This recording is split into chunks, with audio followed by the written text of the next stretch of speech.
আমার গৌসে পাক আব্দুল কাদের জিলানী এই কথা বলার সাথে সাথে গৌসে পাকের একজন মুরিদ দাঁড়ায় গেলেন আর প্রশ্ন করলেন, ওগো আব্দুল কাদের জিলানী, হে আমার পীর, আপনার কাছে আমার একটা প্রশ্ন।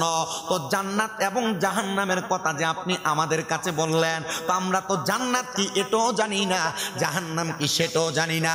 আপনি আমাদেরকে জান্নাত এবং জাহান্নাম সম্পর্কে ধারণা প্রদান করেন।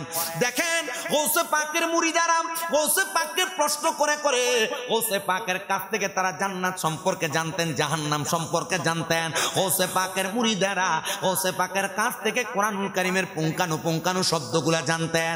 হুজুর গৌসে পাক বলেন, হে আমার ভক্তরা, তোমরা অল্প কিছুক্ষণ পূর্বে লক্ষ্য করে দেখেছ আমার সামনে যেই মুরিদানরা তোমরা আছো, জাহান্নামের ভয় পাইয়া তারা বেহুশ হয়ে পড়ে গেছে, কিন্তু তারা যখন জান্নাতের আরামদায়ক শব্দগুলা শ্রবণ করেছে তখন তারা আর পড়ে যায় নাই, তারা তখন হাসতে হাসতে দাঁড়িয়ে গিয়েছে। ও হুজুর বলছে পাক আব্দুল কাদের জিলানী, তাহলে আপনি আমাদেরকে এমন কথাগুলা বলেন যেটা শুনতে শুনতে আমরা বেহুশ হয়ে যাব, আর আপনি যেই কথা বলবেন সর্বশেষ, যেই কথা শুনতে শুনতে আবার আমরা হাসতে হাসতে দাঁড়ায় যাব। হুজুর বলছে পাক বলেন, এটা তো একটা স্বাভাবিক বিষয়। জন্ম থেকে মৃত্যু পর্যন্ত, মৃত্যু থেকে কবর পর্যন্ত, কবর থেকে হাসর পর্যন্ত, হাসর থেকে মিজান পর্যন্ত, মিজান থেকে ফুলসেরাত পর্যন্ত, ফুলসেরাতের পরবর্তী জান্নাত এবং জাহান্নাম পর্যন্ত। ও আব্দুল কাদের জিলানী, আপনি বলেন না কেমন এটা একটা উদাহরণ। হুজুর গৌসে পাক বলতেছেন, একটা সন্তান যখন জন্মগ্রহণ করে, জন্মগ্রহণ করার সাথে সাথে ওই সন্তানটা কথা বলতে পারে না, সন্তানের উপর শরীয়তের কোনো আইন নাযিল হয় না, শরীয়তের কোনো আইন জারি হয় না। তবে তোমরা মনে রাখবা, ওই সন্তানটা আল্লাহ প্রদত্ত ক্ষমতায় দুনিয়াতে চলতে শিখে, হাঁটতে শিখে, কথা বলতে শিখে। ঠিক তেমন ভাবে আমি হুজুর বড় পীর গৌসে পাক আব্দুল কাদের জিলানীর কাছে যারা বায়াত গ্রহণ করো, যারা আল্লাহর বান্দা দাবি করো, যারা রাসূলে পাকের উম্মত দাবি করো, তোমরা দুনিয়াতে তাকাও অবস্থায় তোমরা আল্লাহ তাআলার জাহান্নামটাকে বড় ভয় করো। ও আব্দুল কাদের জিলানী, আপনি বলেন না আল্লাহ তাআলার জাহান্নামটা কেমন? বলে আমার কাছে শুইনো না, আল্লাহ তাআলার জাহান্নামের ব্যাপারে স্বয়ং আমার আল্লাহ কোরআনুল কারীমের মধ্যে ঘোষণা করতেছে। হে গৌসে পাক আব্দুল কাদের জিলানী, ওই জাহান্নাম কেমন আপনি আল্লাহ তাআলার কোরআন থেকে বলেন না। হুজুর গৌসে পাক বলতেছেন, এক নাম্বার ওই জাহান্নামটা এমন নিকৃষ্ট, ওই জাহান্নামের সর্বশ্রেষ্ঠ সর্বশেষ জায়গা যেটা, ওই জায়গার মধ্যে যখন মানুষ পতিত হয়ে যাবে, ওই মানুষের শরীরগুলার মধ্যে কেমন জানি পোকা ধরে যাবে, ওই মানুষের শরীরগুলার মধ্যে কেমন জানি পচন ধরে যাবে।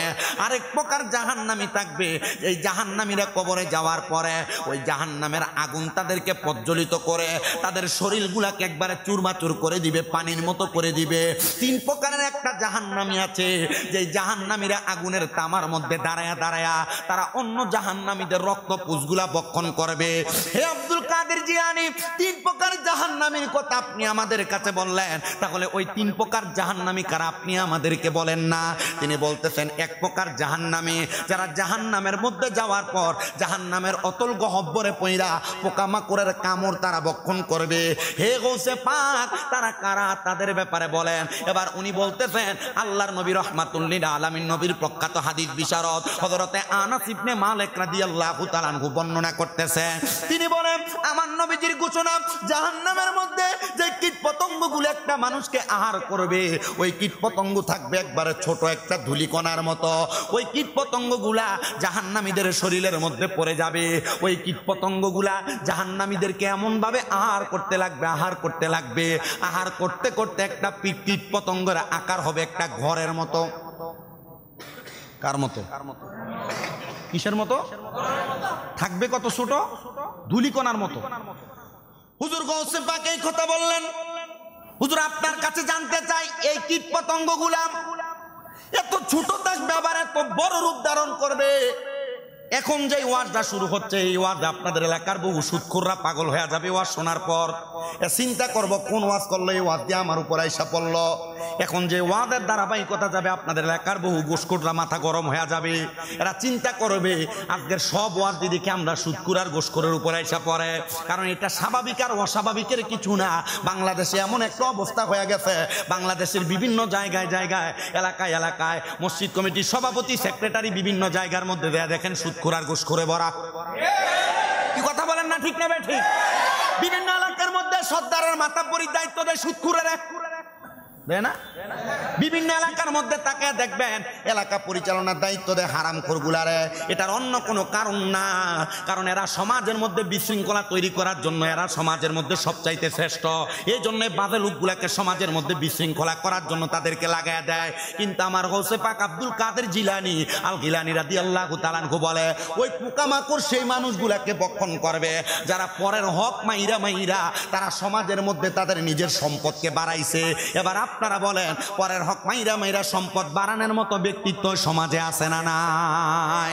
হুজুর গৌসে পাক আব্দুল কাদের জিলানীর দ্বিতীয় কথা, তিনি বলেন যারা জাহান্নামী হবেন ওই জাহান্নামীদের শরীরটাকে একবারে চাক্ষুষ ভাবে পুড়ে ফেলা হবে। হুজুর আপনি বলেন না এরা কারা যাদের শরীরটাকে একবারে পুড়ে ফেলা হবে? গৌসে পাক আব্দুল কাদের জিলানী বলে, ওই মানুষগুলা তারা ইসলামকে জানার পর বোঝার পর ইসলামের মতো নীতিমালা অনুযায়ী তারা চলে নাই। হে আব্দুল কাদের জিলানী, আপনি বলেন ইসলামের নীতিমালা মোতাবেক কারা চলে নাই? বলে যারা ইসলামকে জানে, ইসলামকে বোঝে, বোঝার পর জানার পর তাদের জীবনটাকে ইসলাম পরিপন্থী করে সাজিয়েছে, চালিয়েছে, তারা ওই জাহান্নামের আগুনের মধ্যে জ্বলতে জ্বলতে তাদের শরীরটা একবারে শেষ হয়ে যাবে, তাদের হাড়গুলা পরিপূর্ণ পড়ে থাকবে। এবার গৌসে পাক আব্দুল কাদের জিলানী বলে, হে আমার ভক্তরা, 3 নাম্বার শাস্তি হলো তারা জাহান্নামের রক্ত পুষগুলা বক্ষণ করবে। মানে অন্য জাহান্নামীদেরকে আগুনে পুরানোর কারণে যে রক্ত পুষগুলা হয়েছে ওই রক্ত পুষগুলা তারা পান করবে। আব্দুল কাদের জিলানী, ও মুর্শিদি, আপনি যে কথাটা বললেন এই অবস্থা কাদের হবে আপনি বলেন না? তিনি বলেন ওই ব্যক্তিগুলা হলো তারা যারা সমাজের মধ্যে মানুষের কাছ থেকে হারাম খাবারগুলা বক্ষণ করেছে।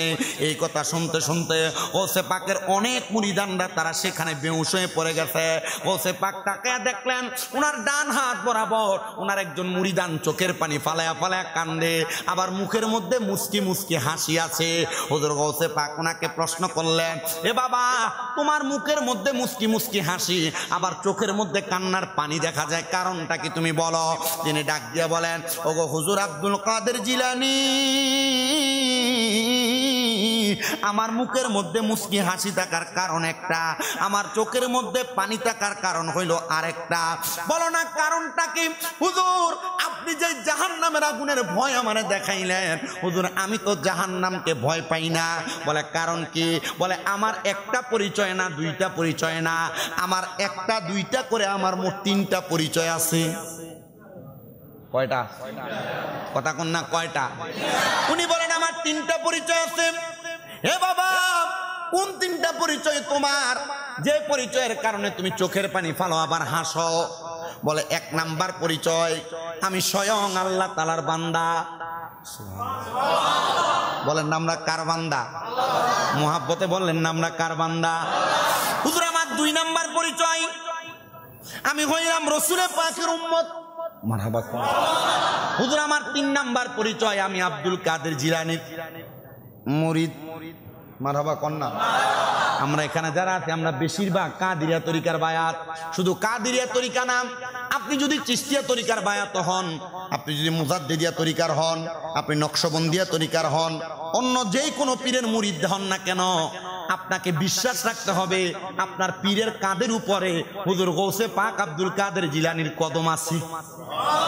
ওরে তোমার কাঁধে নবীজির কদম, সব অলিদের কাঁধে তুমি গাউসের কদম।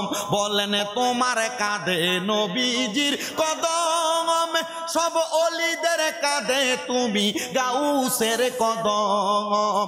দয়ার নজর দাও গো আমায়, ও গো গাউসে সামদানি। দয়ার নজর দাও গো আমায়, ও গো গাউসে সামদানি। বাগদাদে জন্ম কুতুবে রাব্বানি। বলেন বাগদাদে জন্ম কুতুবে অলিদের অলি যিনি গাউসুল আজম জিলানী। অলিদের অলি যিনি গাউসুল আজম জিলানী। বাগদাদে জন্ম কুতুবে নি। বলেন বাগদাদে জন্ম কুতুবে। গাউস বংশ তোমার হাসানে হুসাইনি, তুমি হইলা মা ফাতেমার নয়নের মনি। গাউস বংশ তোমার হাসানে হুসাইনি, তুমি হইলা মা ফাতেমার নয়নের মনি। দয়ার নজর দাও গো আমায় ও গো গাউসে সামদানি, দয়ার নজর দাও গো আমায় ও গো গাউসে সামদানি। বাগদাদে জন্ম কুতুবে রাব্বানি, বলেন বাগদাদে জন্ম কুতুবে অলিদের অলি যিনি গাউসুল আজম জিলানি, অলিদের জিলানি। বাগদাদে জন্ম কুতুবে বলেন বাগদাদে জন্ম কুতুবে। তোমার কাঁধে নবীজির কদম, সব অলিদের কাঁধে তুমি গাউসের কদম। বলেন তোমার কাঁধে নবী, হায়রে সব অলিদের কাঁধে তুমি গাউসের কদম। দয়ার নজর দাও গো আমায় ও গো গাউসে সামদানি, দয়ার নজর ও গো গাউসে সামদানি। বাগদাদে জন্ম কুতুবে বলেন বাগদাদে জন্ম কুতুবে। হুজুর গৌসে পাক আব্দুল কাদের জিলানী বলে বাবা কারণটা কি? তাহলে তুমি বলতেছো তোমার তিনটা পরিচয়। এক নাম্বার পরিচয় তুমি আল্লাহর বান্দা, দুই নাম্বার পরিচয় তুমি রসুলের উম্মত, তিন নাম্বার পরিচয় হইলা তুমি আমি আব্দুল কাদের জিলানীর মুরিদ। মারহাবা কন্যা। হুজুর গৌসে পাক আব্দুল কাদের জিলানী বলে এ বাবা তুমি আমার একটা প্রশ্নের জবাব দাও। এই তিনটা পরিচয় পাওয়ার পর তুমি যেহেতু খুশি হয়ে হাসতেছো তো কান্দো কেন? কান্না করার গৌসে পাক আব্দুল কাদের জিলানী এই প্রশ্নটা করতে দেরি। এই পাগলা ডাক দিয়ে কয় হুজুর আমার কান্না করার কারণ কিন্তু একটা। বলে কারণটা কি? হুজুর আমাকে যখন কবরের মধ্যে রাখা হবে, তিনটা প্রশ্ন করা হবে, আমি কি জবাব দিব? আমার কাছে কোনো জবাব নাই। বলে আমার তিনটা প্রশ্ন। মান রাব্বুকা? বলে রব্বি আল্লাহ। ওমান দিনুকা? আমি বলবো দিনী আল ইসলাম। হুজুর আমার তৃতীয় প্রশ্ন ওমান হাদার রাসূল? এই ব্যক্তিকে চিনুনি? হুজুর আমি এখনো পর্যন্ত আমার রসুলকে দেখি নাই। হুজুর আমি রসুলকে চিনবো কেমনে? আমার মনে এটাই কষ্ট, আমি রসুলকে দেখতে চাই। ও আব্দুল কাদের জিলানী আপনি না বড় পীর, আপনি আমাকে রসুল দেখার ব্যবস্থা করে দেন। আরে আল্লাহ রাসূল পাইতে আমরা বায়াত হইলাম, বলেন আল্লাহ রাসূল পাইতে বায়াত হইলাম। মুর্শিদ চান হয় না যে বদনাম, মুর্শিদ চান হয় যে। বলেন আল্লাহ রাসূল পাওয়ার জন্য আমরা মুরিদ হইছি, কথাটা সত্য না মিথ্যা? তো একটু মোহাব্বতের আওয়াজে কোন আল্লাহ রাসূল পাইতে আমরা বায়াত হইলাম, বলেন আল্লাহ রাসূল পাইতে আমরা বায়াত হইলাম। মুর্শিদ চান হয় না যে বদনাম, মুর্শিদ চান।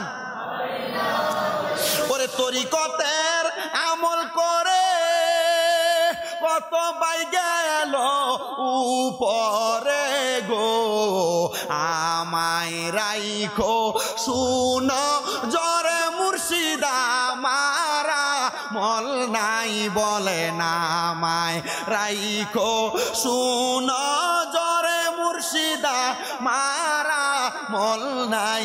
মুর্শিদ চান হয় না যে বদনাম, মুর্শিদ চান হয় যে বদনাম। হায়রে আল্লাহ রাসূল পাইতে আমি বায়াত হইলাম, বলেন আল্লাহ রাসূল বায়াত হইলাম। মুর্শিদ চান হয় না যে বদনাম, মুর্শিদ চান। আমার বাইরা বাবারা বন্ধুরা হুজুর গৌসে পাক আব্দুল কাদের জিলানীর ওই মুরিদ ডাক দিয়া কয়, হুজুর ও হুজুর গো, আমাকে যখন কবরে প্রশ্ন করবে ওমান হাজার রাজুল, এই ব্যক্তিকে চিনো কিনা?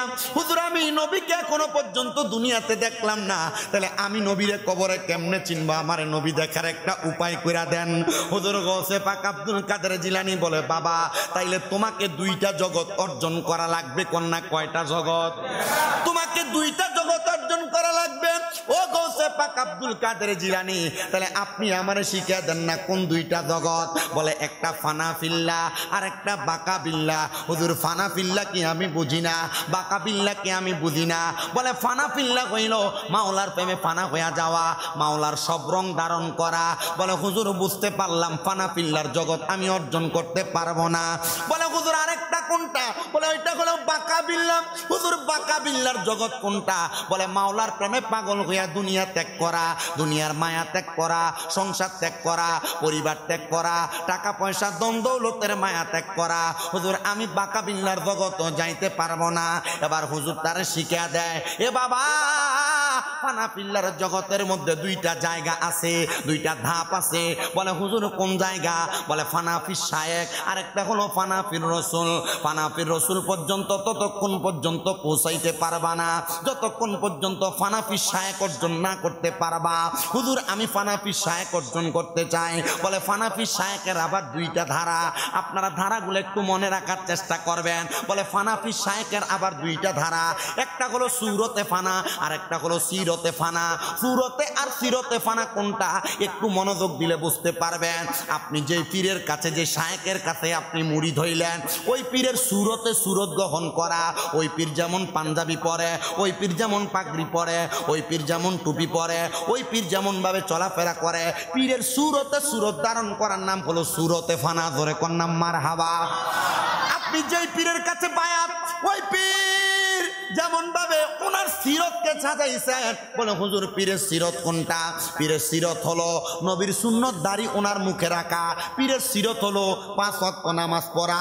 পীরের সিরত হলো ফজরের নামাজের আগে তাহাজ্জুদ নামাজ পড়া।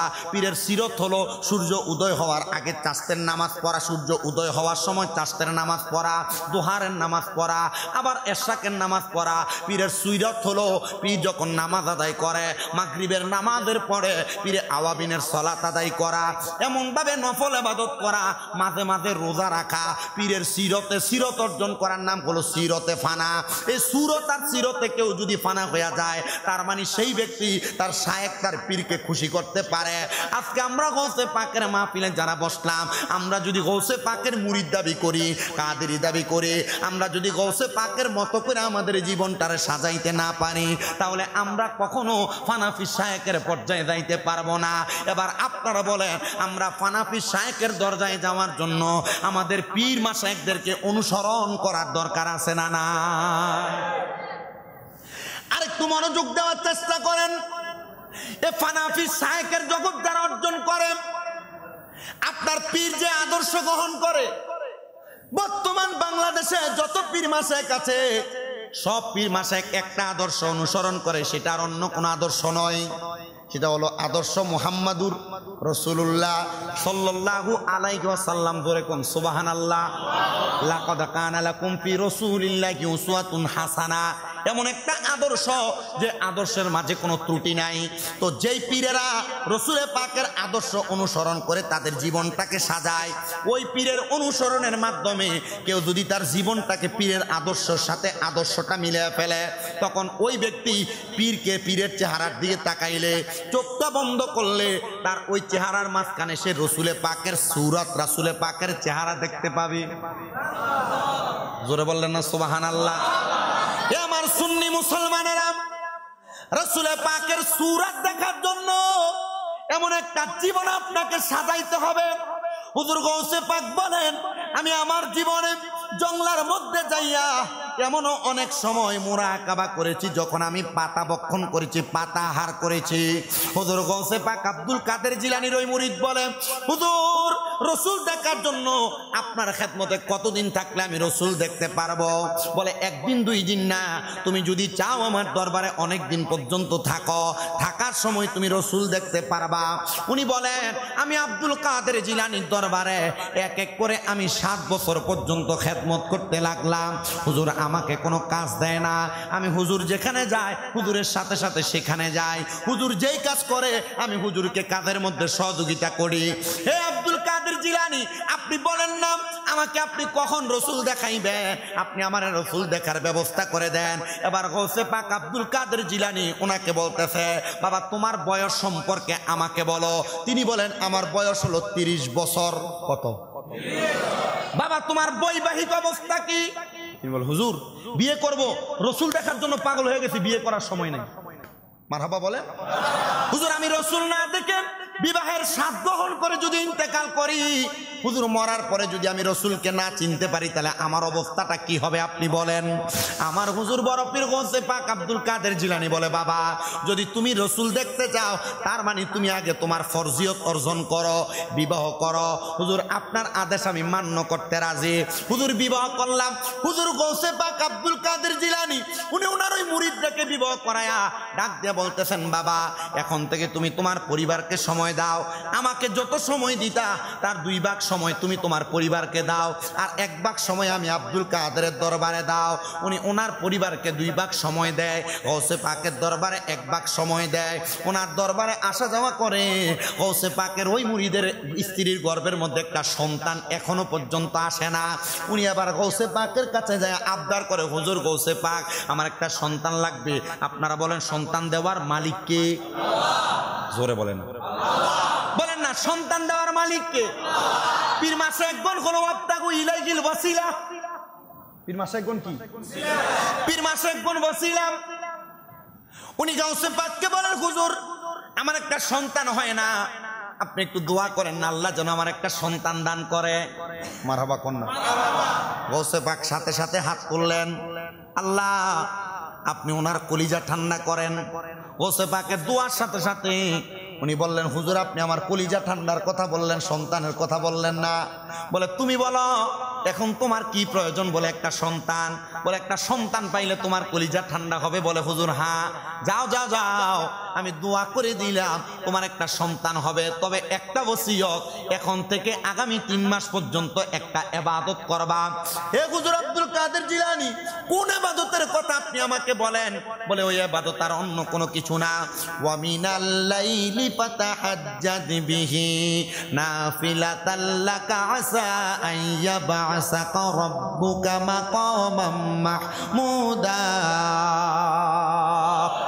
হুজুর আব্দুল কাদের জিলানী বলেন ওই ওসিয়ত, ওই আমল হলো আল্লাহ তাআলা আমার নবীকে বলেছেন আপনি রাতের কিছু অংশে তাহাজ্জুদের নামাজ আদায় করেন, অতি সত্বর আপনাকে মাকামে মাহমুদ প্রশংসার জায়গা দান করা হবে। হুজুর তাহলে এই ইবাদত আমরা কেন করব? বলে এই আয়াতে কারিমা যখন নাজিল হয় আমার রাসূল আল্লাহর দরবারে কান্না করেছেন, আর কান্না করে করে বলেছেন, ওগো আল্লাহ তাআলা আপনি যে বলেছেন আমি তাহাজ্জুদের নামাজ আদায় করলে আমারে মাকামে মাহমুদ দান করবেন, তো আমার উম্মতেরা আপনার কাছে যদি তাহাজ্জুদ নামাজ পড়ে পড়ে কোনো কিছু চায় আপনি আমার উম্মতের কি দান করবেন বলেন না? আম্মা জান আয়েশা সিদ্দিকা বলে আমি আমার নবীজির চেহারা মুবারকের দিকে তাকিয়ে দেখলাম আমার নবীজির চোখ মুবারক গুলো কান্না করতে করতে ফুলে গেছে, নবীজির গাল মুবারক দাড়ি মুবারক গুলো নবীজির কান্নার চোখের পানিতে একবারে কেমন জানি হয়ে গেছে। আমি প্রশ্ন করলাম, ইয়া রাসূলুল্লাহ ইয়া হাবিবাল্লাহ আপনি এমন ভাবে কেন কান্না করেন? আমার নবী ডাক দিয়ে কয়, এ আয়েশা আমার আল্লাহ তাআলা বলেছেন আমি নবী তাহাজ্জুদের নামাজ আদায় করলে আমি নবীকে মাকামে মাহমুদ প্রদান করবে। আমি নবী একটা কারণে কান্না করি রে আয়েশা, আমার উম্মতেরা যদি তাহাজ্জুদের নামাজ পড়ে আমার আল্লাহ তাআলা কি দান করবে, এই জন্য কান্না করি। আম্মা জান আয়েশা সিদ্দিকা বলে আমি তাকে দেখলাম আমার নবী এশারের নামাজের পরবর্তী সময় থেকে ফজরের নামাজের আগ পর্যন্ত আমার নবী নামাজের সিজদার মধ্যে পড়ে আছে। ফজরের আযান যখন হয়ে যায় আমার নবী সিজদা থেকে মাথা মুবারক উঠাইলেন। আমি আমার নবীজির চেহারা মুবারকের দিকে তাকে প্রশ্ন করলাম, ইয়া রাসূলুল্লাহ আমার আল্লাহ তো আপনি নবীর একটা ইরাদা কেউ আমার আল্লাহ বিফলে দেয় না, আপনি বলেন না আমার আল্লাহ তাআলা আপনি নবীকে কি বলেছে? আমার নবী বলে, আয়েশা আমার আল্লাহ আল্লাহ তাআলা বলেছে আমি নবীর কোন উম্মত যদি তাহাজ্জুদের নামাজ পড়ে আমার উম্মতের মনে যত আশা থাকবে আমার আল্লাহ তাআলা তার আশাটা পূরণ করে দিবে। এ আমার সম্রাট গাউসে পাক জামে মসজিদের আমার মুসল্লি বাবারা মনোযোগ দাও রে বাবা। আপনি যদি দুনিয়ার জমিনের মধ্যে কোনো কাজে অসফল থাকেন, আপনি বিদেশ যাইতে পারেন না, আপনার স্ত্রীর গর্ভে কোনো সন্তান আসে না, আপনি ব্যবসা করেন বরকত হয় না, আপনি দুনিয়াতে অভাব অনটনের মধ্যে পড়ে আছেন, আমি বলবো আল্লাহর কোরআন নবীর হাদিস মোতাবেক তাহাজ্জুদের নামাজ আদায় করেন, দেখবেন আপনার মনের সব আশা পূরণ হয়ে যাবে, ব্যবসায় বরকত পাবেন, আপনি দুনিয়াতে যত রকমের বিপদে আছেন উদ্ধার হয়ে যাবে। সন্তান হয় না, সন্তান দিবে আমার আল্লাহ তাআলা। আর ওসিলা নবী মুহাম্মদুর রাসূলুল্লাহ সাল্লাল্লাহু আলাইহি ওয়াসাল্লাম। আর এটার মাধ্যম হলো তাহাজ্জুদের নামাজ। ধরে কোন সুবহানাল্লাহ। হুজুর গাউসে পাক এই ওসিয়ত করলেন। এই ওসিয়ত শুধু গাউসে পাকের ওসিয়ত না, স্বয়ং আমার নবীজির ওসিয়ত উম্মতের প্রতি। আম্মা জান আয়েশা সিদ্দিকা বলি ইয়া রাসূলুল্লাহ, তাহলে আপনার উম্মত যদি তাহাজ্জুদ করে উম্মতের ঠিক দেওয়া হবে, যা চাইবে? বলে হ্যাঁ দেওয়া হবে। এবার গাউসে পাকের ওই মুরিদ ঠিক তেমন ভাবে নবীর আদেশ মোতাবেক গাউসে পাকের আদেশ শুই না তিনি তোনার বাড়ির মধ্যে যায়া স্ত্রীকে বললেন এখন থেকে আগামী 3 মাস আমরা রাত্রে ঘুমাবো না। কি করবে না? বিবাহ হয়ে গেছে অনেক বছর, একটা সন্তান নাই। গাউসে পাক আমল দিছেন। আমল কি? তাহাজ্জুদ। বলেন না আমল কি? তাহাজ্জুদের নামাজ। চিন্তা করতেছে 5 ওয়াক্ত নামাজ ঠিক মতো পড়ি না, তাহাজ্জুদের নামাজ। আল্লাহর কসম করে বলি এই তাহাজ্জুদ নামাজের মতো বড় নেয়ামত পৃথিবীতে আমার কাছে আর কিছু দেখা যায় না বর্তমান সমাজ। আপনি যত রকমের সফলতা অর্জন করতে চান তাহাজ্জুদ নামাজের মাধ্যমে আপনি সফলতা অর্জন করতে পারবেন। কেন? কারণ কি? এটা এমন একটা নিয়ামত, এই তাহাজ্জুদ নামাজের মাধ্যমে খোদার অতি নিকটে যাওয়া যায়। আমার গাউসে পাকের ওই মুরিদ ওনার স্ত্রীকে নিয়ে টানা 3 মাস পর্যন্ত তাহাজ্জুদের নামাজ আদায় করেছেন।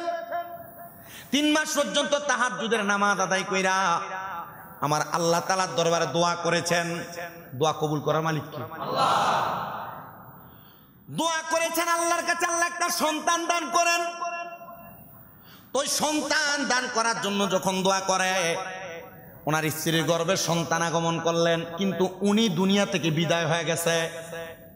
তাহাজ্জুদের আমল ঠিক, সন্তান ঠিক, কিন্তু যিনি সন্তান চাইছেন তিনি কি? আপনার আম্মা আপনার আব্বা আপনারে মানুষ করতে অনেক কষ্ট করছে, আজকে আপনি অনেক সম্পদের মালিক, কিন্তু ওনারা দুনিয়াতে নাই। ওনারা এক প্লেট ভাত খাইতে ওনাদের খুব কষ্ট হয়েছে, একদিন ভালো খাবার খাইতে ওনাদের খুব কষ্ট হয়েছে। এখন আপনার ঘরে খাবারের অভাব নাই, কিন্তু মা বাবা নাই। আপনার মা বাবা নিজে ছিঁড়া জামা কাপড় পরছে, কিন্তু আপনারে ভালো সুন্দর জামা কাপড় পরাইছে। ঈদ চলে যায়, আপনার ঘরে সব আছে, সন্তানের জন্য, স্ত্রীর জন্য, পরিবারের জন্য জামা কাপড় কিনা আপনি অভাব রাখেন না, কিন্তু আপনি আপনার বাবার একটা লুঙ্গি কিনা পরাইতে পারেন। কেন?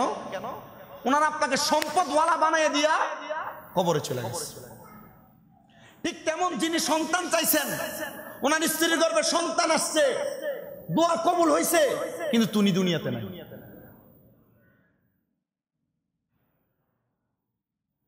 ওই মহিলার গর্ভের সন্তানও প্রসব হয়ে গেছে। মহিলা বলে আমার স্বামীর একটা ইচ্ছা ছিল, আমার স্বামীর এই সন্তান দুনিয়াতে জন্মগ্রহণ করার পর ওনার মৃত্যুর পর ওনার জন্য হাত বাড়াইয়া দোয়া করবে। আমি আমার সন্তানটাকে গাউসে পাকের ঘটিত মাদ্রাসা দারুল আরকামে দিয়ে দিলাম। গাউসে পাকের মাদ্রাসায় নেজামিয়ার মধ্যে সুন্দর করে পড়ালেখা করতে লাগলো। ওই ছেলে আল্লাহ তাআলার কোরআনুল কারীম মুখস্থ করে কোরআনের হাফেজ হয়ে গেছে। সুবহানাল্লাহ জোরে বললেন না? কোরআনের হাফেজ হয়ে গেছে। ওই ছেলে কোরআনুল কারীম মুখস্থ করার পর তার আম্মা জানের কাছে এসে আবদার জানায়, ওগো আমার আম্মা জান, মাদ্রাসার মধ্যে যারা কোরআনে হাফেজ হয় তাদেরকে দস্তার বন্দি করা হয়, মাথার মধ্যে পাগড়ি বাঁধা দেওয়া হয়। আম্মা জান, মাদ্রাসার মধ্যে আগামীকালকে সব সন্তানের বাবা যাবে, আমার আব্বা জান কোথায়? আচ্ছা বলেন তো, যে সন্তান মায়ের গর্ভে থাকতে তার বাবা মারা যায়, এই সন্তান যদি প্রাপ্তবয়স্ক হওয়ার পর মার কাছে যায়, বলে মা আমার আব্বা কই? মার কলজাটা তো ফাইটটা দেওয়ার কথা।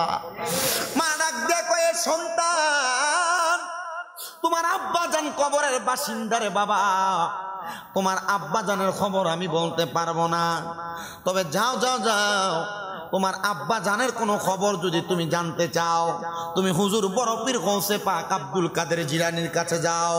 বলে আব্দুল কাদের জিলানী কেমনে আমারে আমার আব্বার কবরের খবর দেখাবে? বলে আল্লাহর ওলি যারা তাদের কাছে বায়াত গ্রহণ করার পর যদি তারা আপনাকে মুরাকাবা মুশাহাদা শিখিয়ে দেয়, খোদার কসম করে বলি চোখ বন্ধ করলে আপনি আপনার আম্মা আব্বা না শুধু রাহমাতুল লিল আলামিন নবীকেও স্বপ্নে দেখা সম্ভব।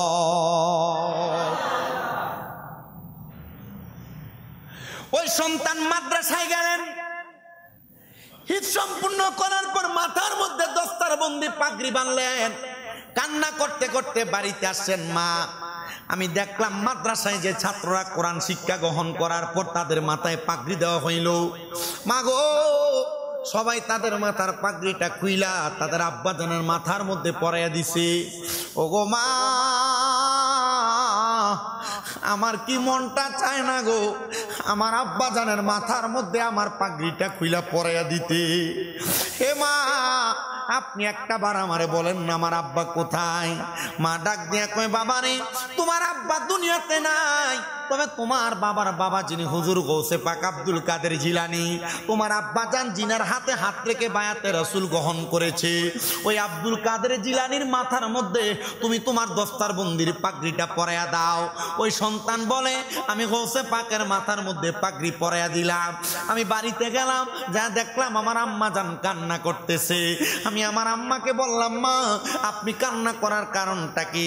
বলে, তোমার আব্বা থাকলে তুমি তোমার পাগড়িটা তোমার বাবার মাথায় পরাইতা, এখন তোমার আব্বা নাই, তুমি পাগড়িটা তোমার আব্বা জানের যিনি মাশায়েখে পীর তার মাথায় পরাইছ। বাবারে, আমি আল্লাহর কাছে কান্না করে করে দোয়া করি রে, আমার আল্লাহ যেন তোমার এই দোয়ার উসিলায় আর দস্তারবন্দি পাগড়ির উসিলায় তোমার আব্বা জানের কবরটাকে জান্নাতের বাগান বানায়া দেয়। সন্তান বলে, মা আপনি দোয়া করেন, আমিও দোয়া করি আমার আল্লাহ তাআলার কাছে। ওই সন্তান কান্না করতে করতে তার মায়ের ডান উরুর মধ্যে ঘুমিয়ে গেছে। সন্তান কান্না করতে করতে যখন ঘুমিয়ে যায়, অল্প কিছুক্ষণ পর কান্না করতে করতে সন্তান দাঁড়িয়ে গেছে। ডাক দিয়া বলে, মা ও আমার আম্মা জান গো, আম্মা জান গো, আমি কান্না করি দুনিয়ার কোনো সাধারণ কারণে না, আমি কান্না করার অন্য কোনো কারণ না, একটাই মাত্র কারণ, একটা মাত্র কারণ, আমি আমার স্বপ্নের মধ্যে আমার আব্বাকে জান্নাতি পোশাক পরা অবস্থায় দেখেছি। বলেন সুবহানাল্লাহ। নারে তাকবীর, নারে রিসালাত, নারে পাক পাঞ্জাতন, নারে গৌসিয়া, নারে গৌসিয়া। সবাই জুড়ে পড়ি মারহাবা। আমরা দেখতে পাচ্ছি আজকে আমাদের এই মাহফিলে যিনি সম্মানিত অতিথি হুজুর কেবলে আলম উপস্থিত হয়েছেন, আপনাদেরকে নিয়ে কথা বলবেন, দোয়া করবেন। আমরা দেখতে পাচ্ছি আজকের মাহফিলে যিনি আমাদের শায়ের আহলে সুন্নাহ আমাদের জনাব নেহাল কাওয়াল সাহেব উপস্থিত হয়েছেন, উনি আপনাদেরকে নিয়ে নাতে রাসূল সাল্লাল্লাহু আলাইহি ওয়াসাল্লাম পড়বেন। আমি হুজুর কেবলাকে বসে রেখে আমার আলোচনার অল্প একটু সময় যেটা বাকি আছে এটা শুধু একটু বলবো। আপনাদের কি কষ্ট হবে? কষ্ট হবে? একটু মুহাব্বতে গৌসে পাকের আরেকটা শান গাই, এরপর আলোচনাটা শেষ করে আমি বিদায় নিচ্ছি। সবাই আমার সাথে পড়েন, আয় বড় পীর আব্দুল কাদের জিলানের জিলানী, তোমারি নামের গুণে আগুন হইয়া যায় পানি। আয় বড় পীর জিলানের জিলানী, তোমারি নামের গুণে জিলানেতে জন্ম তোমার, তরিকায়ে কাদরিয়া, আবু সালে মুসা জঙ্গি তোমারি হলেন পিতা। উম্মুল খায়ের মা ফাতেমা তোমারি হয় জননী, তোমারি নামের গুণে আগুন। আয় বড় পীর আব্দুল জিলানের জিলানী, তোমার আগুন। মা জননী কুরআন কোরআন পড়ে গর্বেতে রেখে সন্তান 18 সিপারা কোরআন মুখস্থ করিয়া যান মা জননী কোরআন পড়ে গর্বেতে রেখে সন্তান 18 সিপারা কোরআন মুখস্থ করিয়া যান মা জানতেন না ছেলের এই গুণ হয়েও গর্ভধারিণী তোমারই নামের গুণে আগুন হইয়া যায় পানি আয় বড় পীর জিলানের জিলানি তোমারই নামের গুণে আয় বড় পীর আব্দুল জিলানের জিলানি তোমার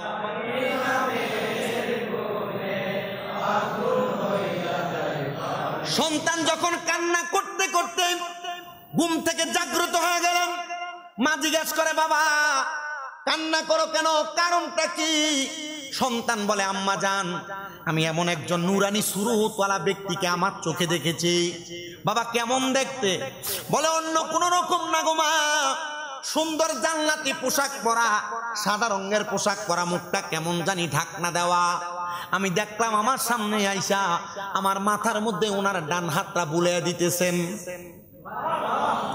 ওনার ডান হাতটা আমার মাথায় বুলিয়ে দিতেছেন আমি ওনাকে প্রশ্ন করলাম কে গো আপনি বলে আমি তোমার নিজের জন্মদাতা বাবা আব্বা জান আপনাকে আমি আমার জন্মের পরে দেখি নাই কারণ আমার জন্মের পূর্বে আপনি ইন্তেকাল করেছেন এ আব্বা আপনি আমার স্বপ্নে কিভাবে হাজির হয়ে গেলেন বলে বাবা অন্য কোনো কারণে না আমি একটাই মাত্র কারণে তোমার সামনে আসার ক্ষমতা আল্লাহ আমাকে দিয়েছে তুমি যে দুনিয়াতে থাকা অবস্থায় তোমার কোরআনুল কারীমকে হিফজ করেছো মুখস্থ করেছো ওই কোরআনুল কারীম মুখস্থ করার পরে তোমার যে সম্মাননা মাথার মধ্যে দস্তারবন্দি পাগড়ি গ্রহণ করেছো সেটা আবার গৌসে পাক আব্দুল কাদের জিলানীর মাথায় পরাইয়া দিছ আব্বা জান আমার আল্লাহ তাআলা ওনার একজন খাস বান্দাকে সম্মান করার কারণে আমি আব্বা জানের কবরটাকে নাজাত কইরা আমি আব্বা জানের নামটা জান্নাতীদের খাতায় লেখাইয়া দিছি ও বন্ধু শুধু তাই নয় গৌসে পাকের ওই কিতাব আল ফাতুর রাব্বানী ওয়াল ফায়দুর রহমানী কিতাবের মধ্যে গৌসে পাকের জীবনীর এমন অনেক বড় বড় ঘটনাগুলো আছে যেগুলা শুনলে আপনি বড় অবাক হয়ে যাবেন যেই ঘটনার মাধ্যমে আমরা চাইলে আমাদের জীবন পরিবর্তন করতে পারি এর মধ্যে আরেকটা ছোট্ট ওয়াকে আমি আপনাদেরকে শোনায়া দিয়া যাই যেহেতু হুজুররা এসে গেছেন 11টার মধ্যে আপনাদের মাহফিলও শেষ হবে এটা একটা টার্গেট আছে এজন্য আমি আপনাদের কাছে গৌসে পাকের ছোট্ট একটা ওয়াকিয়া শোনাই গৌসে পাক আব্দুল কাদের জিলানী সহ তাসকিরাতুল আউলিয়া ফরিদউদ্দিন আখতার রহমাতুল্লাহ আলাইহি লিখিত কিতাব যেখানে 288 জন আল্লাহর ওলি জীবনী আছে এই কিতাবের মধ্যে একজন ব্যতীত বাকি 287 জন আল্লাহর ওলি তাহাজ্জুদ নামাজ পড়েছেন এবং তাদের জীবনে তাহাজ্জুদ কখনো কাজা নাই মারহাবা পড়বেন না কি নামাজ পড়ছেন তাহাজ্জুদের নামাজ আমি আমার বয়ানের মাঝখানে কিন্তু তাহাজ্জুদ নামাজের ফজিলতের একটা হাদিস একটা কোরআন আয়াত পড়ে শোনাইছি আপনাদেরকে তো গৌসে পাক উনি একদিন তাহাজ্জুদ নামাজের ওযু করার জন্য ওনার ঘরের বাইরে আসছেন তো গৌসে পাকের যে জামানা ইরাক এলাকায় মরুভূমির প্রান্তরে ওই সময় ডাকাতি বেশি হইত তো গৌসে পাকের দরবারে তিনি আসছেন ওনার নিয়ত হলো উনি প্রত্যেক দিনের চুরি দ্বারা পরের দিনের সংসার চালায় প্রত্যেক দিনের চুরির মাল দ্বারা পরের দিনের সংসার চালায় কিন্তু তার স্ত্রীর আদেশ তুমি যদি এরপর থেকে আর কোনোদিন কোনো চুরির মাল আমার বাড়িতে আনো তাহলে আমি তোমার খাবারও ভক্ষণ করব না তোমাকে স্বামী বলে স্বীকৃতি দিব না তো গৌসে পাক আব্দুল কাদের জিলানীর যখন তিনি ওযু করতে বের হইলেন তিনি চিন্তা করলেন উনি তো বড় পীর ওনার ঘরে বেশি মাল সামান থাকবে গৌসে পাকের দরবারে প্রবেশ করলেন চুরি করবে এই টাইমে গৌসে পাক ওযু করে ঘরের দরজা উনিও বের হচ্ছে গৌসে পাক আব্দুল কাদের জিলানী জিজ্ঞাসা করে ভাই তুমি কে উনি বলতেছে আমি আসছিলাম আব্দুল কাদের জিলানী আপনার দরবারে মুরিদ হওয়ার জন্য কি হওয়ার জন্য মুরিদ হওয়ার জন্য আসছিলাম তো যান কোথায় মুরিদ হয়ে যান না হুজুর আজকে দেখে গেলাম পরবর্তীতে মুরিদ হব আর আপনি যে এখান থেকে যাচ্ছেন পরবর্তীতে আমার কাছে আসবেন সেটারই তো গ্যারান্টি না আপনি পরে মুরিদ হবেন কিভাবে মুরিদ হয়েই যান চিন্তা করলো মুরিদ যদি না হই যদি সুর বলে আবার বিদায় হ্যাঁ গৌসে পাক আব্দুল কাদের জিলানীর কথা মোতাবেক হুজুর ঠিক আছে মুরিদ করান বলে বাবা মুরিদ তো এমন হয় না আগে পুত পবিত্র হও হুজুর পুত পবিত্র গৌসে পাক আব্দুল কাদের জিলানী না, শুধু ওনার তরিকা মোতাবেক যারা যারা গৌসে পাক আব্দুল কাদের জিলানীর সিলসিলা অনুসরণ করে এবং ভালোবাসে, তিনারা কিন্তু ওনাদের মুরিদদেরকে শুধু মুরিদ করান না, শুধু নামে মুখে জবানের কথা শোনান না, ওনারা ওনাদের কলব দ্বারা এবং জবান দ্বারা মুরিদের কলব পরিষ্কার করে দেন। এই জন্য কথায় আছে বড় বড় আউলিয়া কেরামদের বাণী যে মুরিদ হওয়ার পর একটা বান্দা, একটা উম্মত, একটা মুরিদানের আগের জীবন আর পরবর্তী জীবন দুইটা দুই রকম। মুরিদ হওয়ার পর এই মুরিদের দাম বেড়ে যায়। মুরিদের কি বেড়ে যায়? হুজুর গৌসে পাক বললেন যাও শরীরের জামা কাপড় পাল্টায়া ওযু করে আসো। তো গৌসে পাক আব্দুল কাদের জিলানী ওনার নিজের একটা জুব্বা, একটা পাগড়ি দিলেন, এটা পরে যাও। এটা পরে সুন্দর করে ওযু করে গৌসে পাকের সামনে এসে বসছে। হুজুর দেন মুরিদ করান। মুরিদ হওয়া, বায়াত শব্দের অর্থ কি জানেন? কি? ওয়াদাবদ্ধ হওয়া। বলেন না, কি কওয়া? ওয়াদাবদ্ধ হওয়া, অঙ্গীকারবদ্ধ হওয়া, ইরাদা করা, ইচ্ছা পোষণ করা। গৌসে পাক আব্দুল কাদের জিলানী বলে তুমি আমার কাছে ওয়াদাবদ্ধ হও। তো কি বিষয়? উনি বলেন হাতটা বাড়াও। ডান হাত বাড়াইলেন। গৌসে পাক তার ডান হাতের উপর গৌসে বলেন তুমি আমার সাথে বলো কোনোদিন নামাজ ছাড়বা না। কি বলছেন? এটা ওয়াদা। এটা কি? এটাই বায়াত। এটা কি? 2 নাম্বার, তুমি বলো কখনো মিথ্যা কথা বলবা না।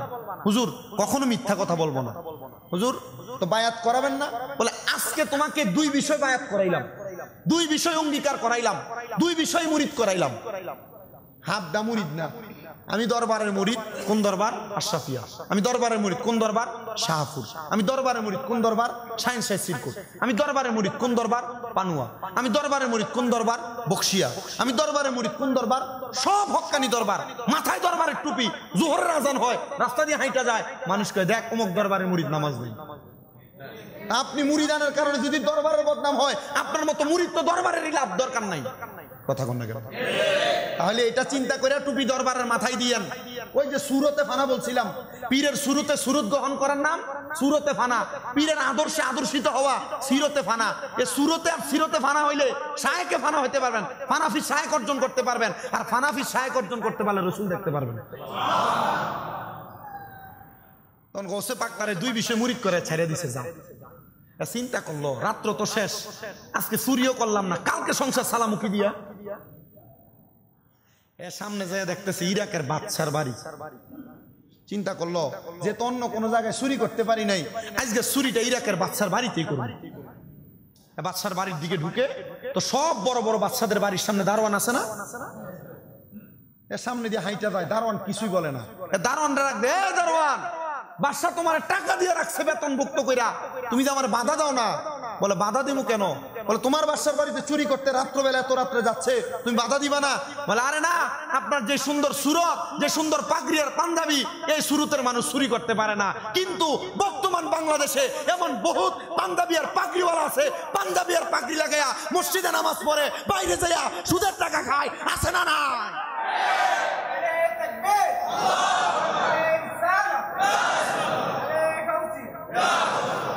পাঞ্জাবি পাগড়ি লাগায়, সব ঠিক আছে, ভাই বাতিজার জমি দখল করে রাখে। কি আছে না নাই? পাঞ্জাবি পাগড়ি টুপি সব ঠিক আছে, সব উপর দিয়ে লেবাস সব সুন্দর, কিন্তু আবার এলাকার ভিতরে মানুষে মানুষে ঝগড়া, দ্বন্দ্ব, বিবাদ লাগায়। আপনারা বলেন এমন নামাজ পড়ি না বেড়াই তো আছে না নাই? এটার নামাজ দিয়ে কোনো লাভ হইব? দারোয়ান চিন্তা করছে এত সুন্দর পাঞ্জাবিওয়ালা চুরি করতে পারে না, যান আপনি, আপনার কোনো বাধা নাই। তো বাদশার বাড়িতে দেয়া সব মাল সামান, হীরামণি মুক্তা জহরত একটা গাঠটিতে ঢুকাইছে। এমন টাইমে বের হবে, চারদিকে আযান, আসসালাতু খায়রুম মিনান নাওম। চিন্তা করলে এখন বের হওয়া যাবে না। মসজিদের মুসল্লিরা যদি বের হয় আমারে দেখলে সুর কইয়ে ফিরাইবে না। মালগুলা নিয়ে একটা ঘরের কর্নারে ঢুকা যায়। এই ঘরের কর্নারে ঢুকছে, আল্লাহ তাআলা হিকমতের মাধ্যমে এর চুরির কথা ভুলে দিছে। আর ওই গৌসে পাকের মুরিদের যে 2 কথা, বায়াতের 2 কথা স্মরণ করে দিতে, গৌসে পাক কইছে নামাজ ছাড়া যাইতে। এ চুরির মাল এক সাইডে রেখে আল্লাহু আকবার ফজরের নামাজে দাঁড়াইছে। আছে না এমন চোররা? এলাকাত বহুত চোর আছে না? এ নামাজ পড়ে ঠিক, রোজা রাখে ঠিক, কিন্তু ফরের হক খাইতে কোনো দ্বিধা দ্বন্দ্ব নাই এর মাঝে। কথা কন না কেন? আল্লাহু আকবার নামাজে দাঁড়াইছে, বাদশাও নামাজি। আপনারা তো বেনামাজি বাদশা কোন আর বেনামাজি নেতা কোন, বহু নেতারা অনুসরণ করেন যে নেতা নামাজ পড়ে না। আছে না এমন বহু নেতা? এই জন্য আপনাদেরকে ওয়াজদার ধারাবাহিকতার সারমর্ম এই ওয়াজের শেষ অংশে বুঝবেন। এ নামাজে দাঁড়াইছে আল্লাহু আকবার, বাদশাহ নামাজের জন্য উঠছে, ওইটা দেখতেছে বাদশার রাজপ্রাসাদের সিংহাসনের পাশে যে বড় বড় সিন্ধুক মণিমুক্তা জহরত থাকতো এটা খোলা। অবাক হয়ে গেছে, এইগুলো খোলা, তার মানে বাড়িতে চোর ঢুকছে। সে পুরা ঘর তালাশ করে দেখে চোর কোথাও নাই, তবে এক জায়গায় একজন আল্লাহর বান্দা যিনি পাঞ্জাবি আর পাগড়ি লাগায় নামাজ পড়ে, ওনার পাশে একটা গাছটি রাখা যেটার ভিতরে মণিমুক্তা সব আছে, আল্লাহর উনি নামাজ পড়তেছে, উনি দাঁড়ায় রয়েছে। আর উনি নামাজ শেষ করার পর বাদশা হাতটা এভাবে জোর করে ডাক দিয়ে কয়, হুজুর আপনার মতো এত বড় আল্লাহর ওলি, তিনি আমার চুরির মালগুলা রক্ষা করে এখানে দাঁড়ায় রইলেন। হুজুর কয়, না রে বাবা না, আমি এগুলা চুরির মাল রক্ষা করি নাই, আমি চুরি করছি, ডরে শিকার গেছে। বাদশা কয়, এতদিন পর্যন্ত একটা বুজুর্গ মানুষ খুঁজছিলাম মুরিদ হওয়ার জন্য, পাই নাই। কত বড় বুজুর্গ, একটা সুররে বাঁচাইবার লাগা সুরের দায় নিজের কান্দে নিছে। হুজুর এতদিন পর্যন্ত কারোর কাছে বায়াত হই নাই, স্বয়ং গৌসে পাক ওই এলাকার ছিলেন, গৌসে পাকের কাছে বায়াত হই নাই। হুজুর আপনার মতো পীরই খুঁজছিলাম, আমার বায়াত করে দেন। আইসি কি লেগা এখন কই কি করাইতো, কি অবাক কাণ্ড।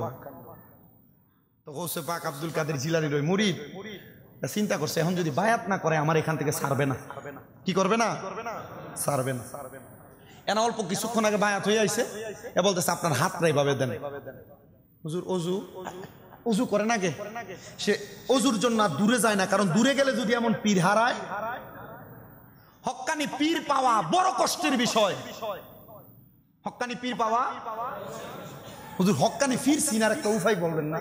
আল্লাহর নবী বলেন, ইযা রুউ যুকিরাল্লাহু আযজা ওয়া জাল্লা, যার চেহারার দিকে তাকাইলে আল্লাহর কথা মনে হয়, এটাই হক্কানি ব্যক্তি। আবার আপনি যাচাই করে দেখেন, কার চেহারার দিকে তাকাইলে আপনার আল্লাহর কথা মনে হয়, যার দিকে তাকাইলে আপনার আল্লাহর কথা মনে হবে, এটাই হক্কানি পীর। কথা কন না? চিন্তা করলো, হুজুর আপনাকে আমি ছাড়তে চাই না। সুন্দর বসে রইলেন, ওনার উজিরকে ডাক দিয়ে হুজুর পানি এনে ওযু করে হুজুর মুরিদ করান, ডান হাত বাড়াইছে। আপনি বলেন কখনো নামাজ ছাড়বেন না।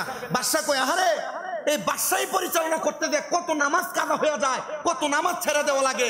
এটা হক্কানি পীর না হইলে নামাজের ওয়াদা আগে করাইতো না। ঠিক আছে হুজুর আর নামাজ ছাড়বো না। বলেন দ্বিতীয়ত বায়াত, আপনি মিথ্যা বলবেন না। ঠিক আছে মিথ্যাও বলবো না। আরে বাদশাহী পরিচালনা করতে দিয়ে কত মিথ্যা কথা বলা লাগে। সমাজ দ্বারা চালায়, সর্দার কোন মাতাব্বর বোন, এই কথা সেই কথা, এই সমাজ এই সমাজ, সমাজের এই কাজ ওই কাজ রক্ষা করতে দিয়ে মিথ্যা কথা কয়। কি কয় না? কম না বেশি? আরে আমার তো ভালো বিষয় মুরিদ করাচ্ছে, মুরিদ করাইছেন। হুজুর মিথ্যা বলবো না। ঠিক আছে মুরিদ তো করাইলাম, এখন ছুটি দেন। হুজুর সুর যদি মালগুলা নিয়ে যাইতো, হুজুর এগুলা তো নিয়েই যাইতো। হুজুর ঠিক আছে, এই চুরির মাল আর নিলাম না আমি, এটা আপনাকে আমার মুরিদ করানোর হাদিয়া বাবদ দিয়ে দিলাম। আচ্ছা যখন চুরি করে এটা তার কাছে রাখছে, তখন চুরি এটা কিসের মাল? কথা কন না, কিসের মাল? হালাল না হারাম? কিন্তু মুরিদ করানোর পর এটা হাদিয়া হয়ে গেছে, এটা কি হালাল না হারাম? এই চিন্তা করলে এই মাল লয়ে কই যাই, গাট্টি গোছা নিয়া ডাইরেক্ট গৌসে পাকের দরবারে। হুজুর আপনার দরবারে কবুল করেন না? গৌসে পাক বলে, মুরিদ কেমন করাইলাম? আরে মুরিদ করাইলাম বাদশার বাড়িতে, আর আপনি এখানে বলতেছেন। তার মানে বোঝা যায় আপনারা যারা পীরের কাছে বায়াত হইছেন, ওই পীর দরবারে এমনি বসে থাকে না, ওনারা ওনার দরবারে বসা মুরিদ কখন কি করে, মুরিদের সব খবর পীরের কাছে আছে না নাই? আজকে যে গৌসে পাক মসজিদে গৌসে পাকের স্মরণে ফাতিহার মাহফিল সাজাইলেন, গৌসে পাক এই খবর জানেনি? নুরানি ফয়েজ গৌসে পাক কিভাবে দিবে এটা গৌসে পাক ভালো জানে। কথা কয় না? নুরানি ফয়েজ গৌসে পাক আমাদেরকে কিভাবে দিবে কে জানে?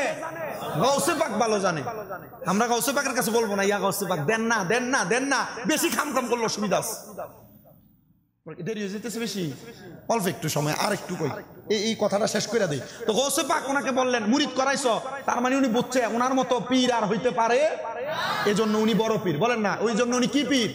বড় পীর গৌসে পাক আব্দুল কাদের জিলানী। তো গৌসে পাক আব্দুল কাদের জিলানী এই কথা শুনা ওনাকে বললেন, যাও হুজুর হাদিয়া তো দিছে, আপনি মুরিদ করাইছেন, আমি আপনাদের কিছু দিতে পারি নাই, কিন্তু বাদশারে মুরিদ করাইছি, বাদশা আমার বহু কিছু দিছে, হুজুর এটার সবটা আপনারা আমি হাদিয়া দিই। তো গৌসে পাক আব্দুল কাদের জিলানী বলে, বাবা তোমার স্বভাব ছিল চুরি করা, মাল ছিল না, মুরিদ করাই দিছি। এ মুরিদ হওয়ার পর কি হয়ে গেছ? ধনী হয়ে গেছ। ওই যে কারে মুরিদ করে, বাদশারে মুরিদ করে, এ মাল আমার নাই, মাল তোমার, যাও বাড়িতে যাও। বাড়িতে গেছেন, স্ত্রীর কাছে মাল। স্ত্রী বলে, আমার জামাই এত ভালো মাল নিজে কামাই করে আনা সম্ভব না। আসলে কি নিজে কামাই করছে কি করে নাই? অবশ্যই করছে, মুরিদ করে হাদিয়া পাইছে। স্ত্রী বলছে স্বামী এই মাল আমার না, এটা অবশ্যই চুরির মাল, নিয়ে যান। বাইরে বাইরে সবাই জানে উনি চোর, এলাকার মানুষ পিড়িয়ে মেরে ফেলছে। কিভাবে মারছে? এলাকার মানুষ একসাথে হয়ে বলছে তার কোনো জানাজা হবে না।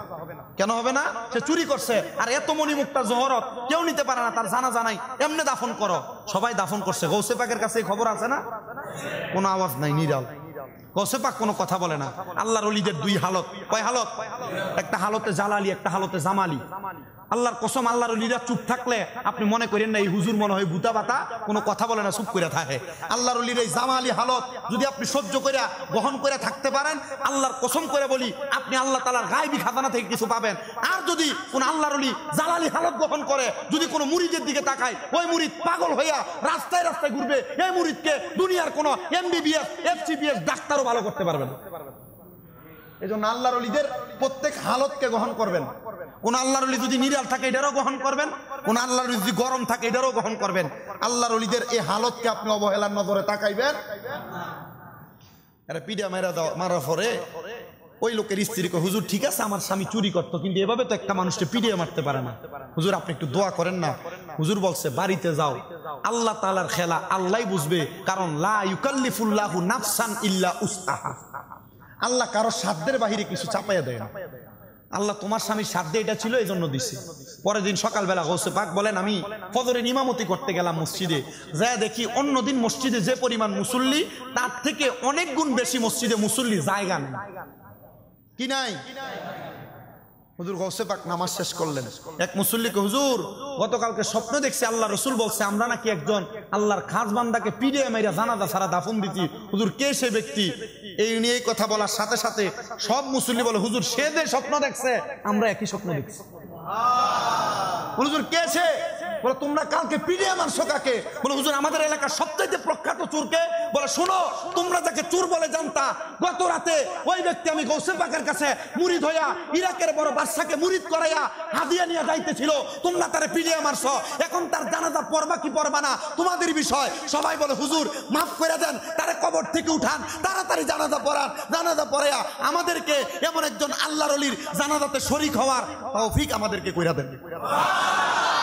এমন গৌসে পাক যিনি ওনার মুরিদের ব্যাপারে, মুরিদের কোনো ক্ষতি যদি কেউ করে ওই ক্ষতিও সাধন করে দেয় গৌসে পাক। ওই গৌসে পাকের গৌসে পাক মসজিদে বৈশা আজকে গৌসে পাকের ফাতেহার মাহফিলে বসে আমরা সবাই খুশি না বেজার?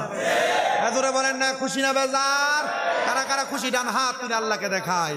মুর্শিদ তুমি বিনে এই সংসারে বান্ধব আমার কেহ নাই। বলেন মুর্শিদ তুমি বিনে এই সংসারে বান্ধব আমার কেহ নাই। তোমার আত্মাতে মিশাইয়া আত্মা কইতাম কত মনের কথা গো। এখন কার কাছে কই মনের কথা? কেউ নাই আমার আপনা আগে জানি না তুমি এমন করে ছেড়ে যাইবা মুর্শিদ আগে জানি না। হায়রে একটি বাসায় দুইটি পাখি কত যে আনন্দে থাকি গো। এখন তুমি কোথায় আমি কোথায় কেউ নাই আমার আপনা আগে জানি না। বাগদাদি এমন করে ছেড়ে যাইবা মুর্শিদ আগে জানি না। আশরাফি এমন করে ছেড়ে যাইবা মুর্শিদ আগে জানি না।